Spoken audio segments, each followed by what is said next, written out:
आयोग की अध्यक्षा जस्टिस देसाई से अनुरोध करूंगी कि वे अपनी ओपनिंग रिमार्क से आरंभ करें और सीसी श्री चंद्रा परिशीलन आयोग की 6 जुलाई से यहाँ हुई मीटिंग्स का ब्यौरा बताएं।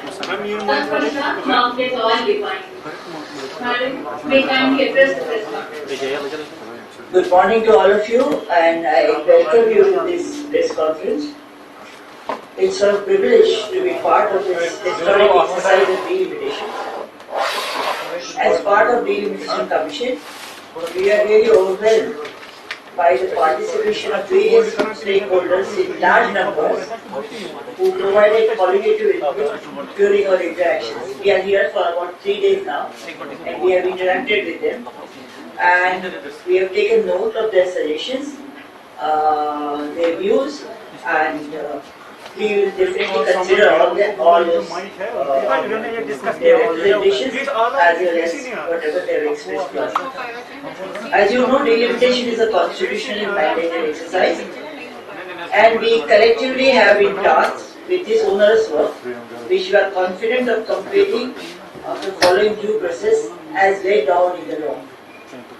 This is our first visit to the UT, and I assure you, it is not our last. We will have to come again to interact with many more people.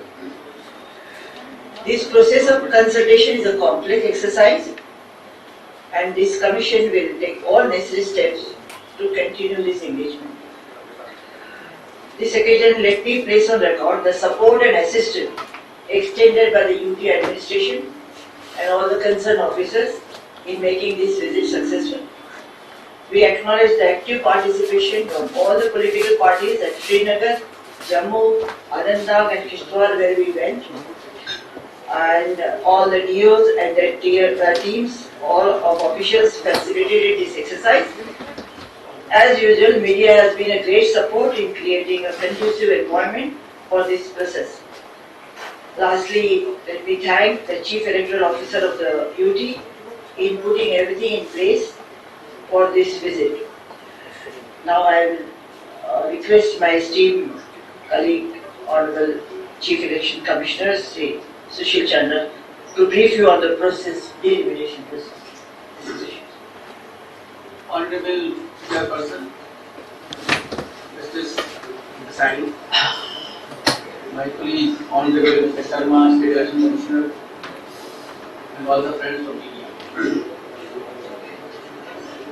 The delimitation is a complex exercise, but the electoral commission must perform it periodically to fulfill the requirement of territorial representation. And our Constitution and this Act.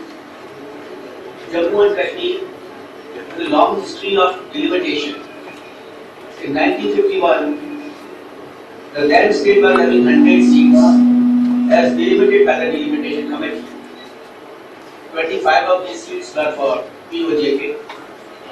However, first full-fledged delimitation commission was formed in 1981, which could submit its recommendations after 40 years in 1995, and it was based on 1981 census. Thereafter, no census had taken place. No delimitation. In 2020, this delimitation commission was constituted to carry out exercise on the basis of census 2011 as per section 62 of the Jammu and Kashmir Act 2019. That is the last available census, and with the mandate to add 7 more seats in the UT and ST seats were also to be provided. The Delimitation Act 2002 provides the manner of this process. Honorable Supreme Court in its judgment held that delimitation is not a mere mathematical exercise. We can't go on the table down. It must reflect the political aspiration of a society bound by geography and different topography. As per section 44 of the Jammu and Kashmir Reorganization Act 2019, it is very clear that 24 seats in the Legislative Assembly of Union Territory of Jammu and Kashmir shall remain vacant and shall not be taken into account for reckoning the total membership of the Assembly. And the said area and the seats shall be excluded in delimiting the territorial constituencies as provided under Part 5 of this Act. Section 60 1 of the Jammu and Kashmir Act 2019 also specifies the number of seats to be reserved for the scheduled castes and the scheduled tribes in the Legislative Assembly having regard to the relevant proposed provisions of the Constitution. This is the first time under this Act that the seats will have to be provided to the scheduled tribes also.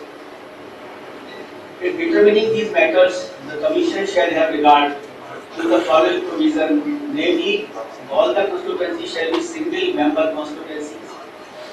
All constituencies shall, as far as practicable, be geographically compact areas, and in delimiting them, regard shall have to be made to physical features and distinct boundaries of the administrative units, facilities of communication, and convenience to the public, meaning thereby that the delimitation will have to be done on the census of 2011.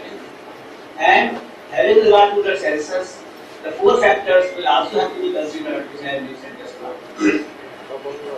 While the current commission was constituted on 6 March 2020, the third member, Mr. S.K. Sharma, the State Election Commissioner, could join only on December 2020.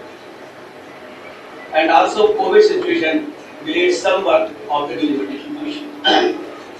During this period, however, the commission started data collection and map collection related to districts, Tehsil, Patwar, Haridwar. The Chief Electoral Officer of Jammu and Kashmir provided all the details of census 2011, which has also been collected from Registrar General of India. The commission also invited associate members for this commission. Besides our chairperson and 2 members, has got 5 associate members also. And the commission also invited associate members for a meeting in February 2021, which was participated by 2 members only.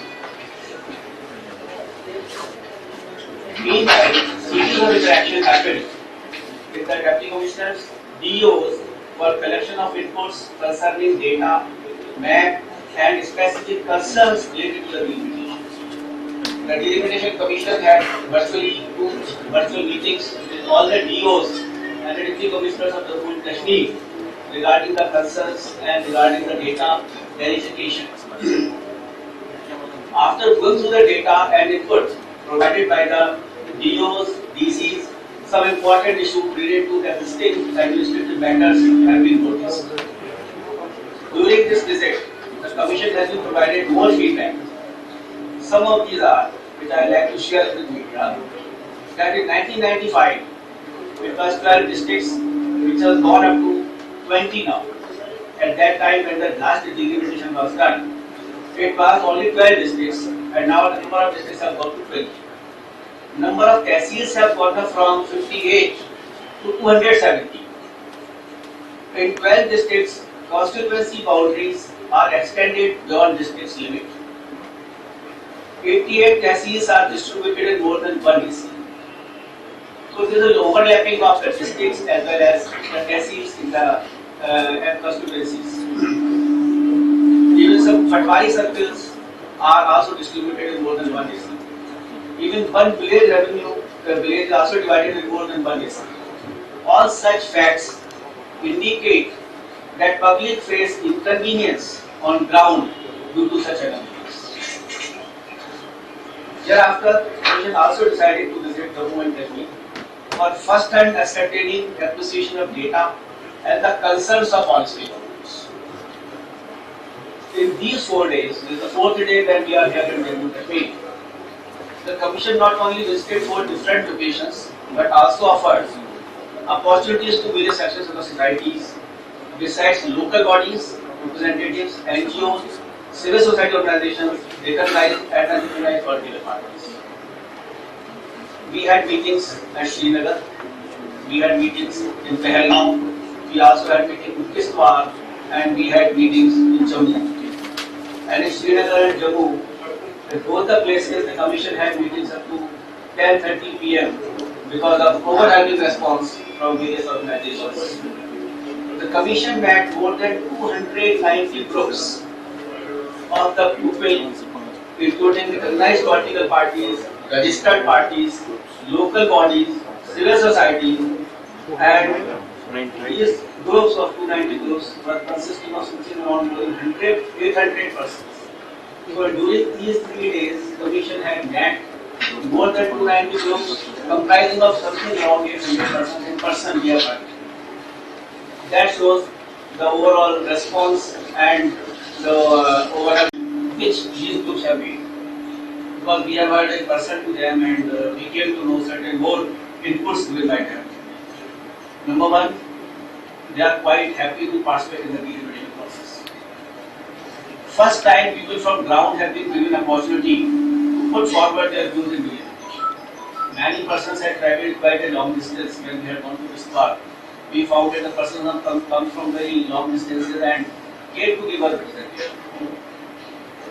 In the existing cases, a large number of administrative overlap exists, which puts people in inconvenience. Because if one constituency is having 2 districts, then the persons are absolutely at a difficulty to reach to the collectors or the MLAs for their day-to-day work.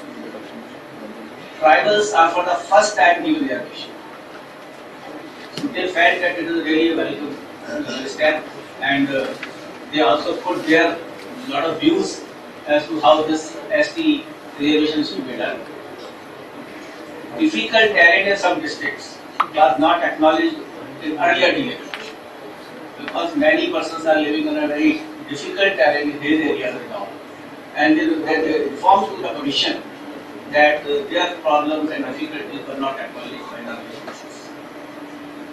Though population is to be the main criteria for the delimitation, but attention must be given to geographical compactness, topographical difficulties, communication challenges, and the public convenience. These are also requested by various groups who had come from a different topography and the geography to give attention. Some groups demanded reservations from specific communities and the groups also. This visit of the Commission was to ascertain the ground realities of the unit area. As I told you that it is not a theoretical exercise, it is not a mathematical exercise. It was to know the genuine concerns of the public, to know the genuine difficulties faced by the public and in the deliberative process. Because this deliberation is being done after almost 26 years. Taking all these into account, the different demands and the representation of the persons, a draft will be prepared. After we have heard so many groups and the persons, a draft of the deliberation will be prepared. Inputs of the associate members who are part of the commission will also be taken before draft is made permanent. Thereafter, draft recommendations will be put in public domain for comments. This is a very important thing which I like to share with the media. That after hearing all these persons and after hearing the associate members also, a draft will be prepared which will be put in the public domain for their comments, for their concerns, for their regular thing. And only after seeing all that, the comments, on that particular draft, the final draft will be. So the opportunity will be given to the public at large to lodge their objections again on the draft which we will sending, we will be making, and again that only then that is being handled. So our purpose of the commission is to take view of all the stakeholders in this particular exercise.